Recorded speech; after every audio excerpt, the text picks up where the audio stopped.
السلام عليكم ورحمة الله وبركاته. الفيديو بتاع الباور سبلاي بتاع سي ان سي انا كنت قلت لكم ان انا هوريكم الجهاز اللي بينظف سن الكاوية، وللاسف نسيت. الجهاز جهاز جميل جدا جدا، جابهولي اخويا وحبيبي خالد صلاح معانا على الجروب.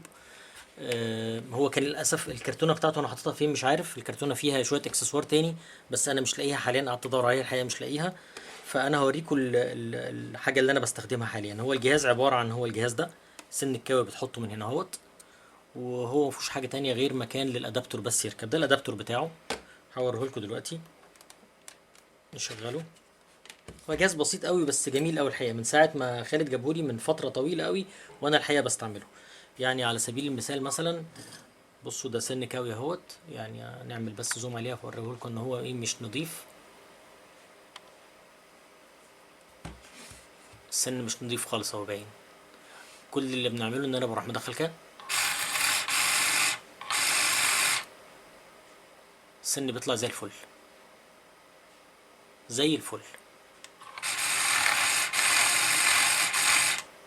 مفيش سويتش، مفيش اي حاجه بتلمس في اي حاجه. ده شغال انفراريد بروكسيمتر. نفتحه ونتفرج عليه من جوه. هو عشان طبعا معمول انه يتنضف كمان لان هو بيوقع قصدير كتير جواه، فمعمول ماجنت، يعني لما اشد دول كده يفتحوا من بعض على طول.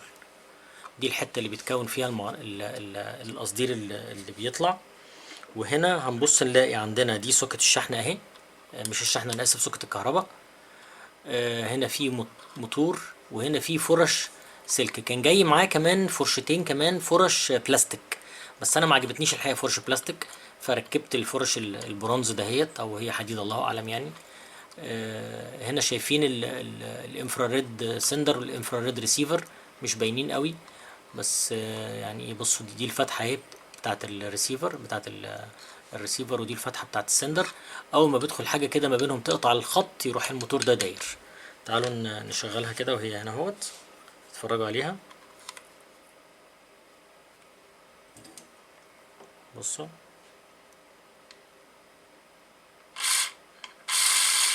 السن بيدخل ما بين الفرشتين ويتنضف، بيطلع كل الحقيقة زي الفل زي الفل فعلا يعني.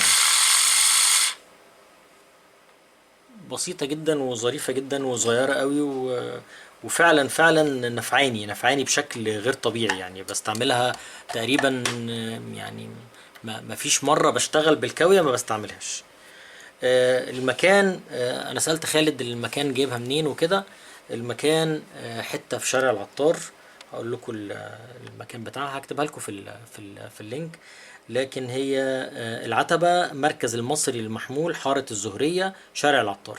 وليهم لينك تحت، هحط لكم اللينك ده تحت الفيديو، بحيث تبقوا كلكم عارفين البتاع دي بتتجاب منين لو حد فيكم يعني عايز يجيبها. واعتذر ان انا نسيت ان انا احطها في الفيديو التاني اوريكم عليها. فده فيديو كده ايه مكمل سريع جدا للفيديو اللي قبل كده. اشوفكم على خير ان شاء الله. السلام عليكم.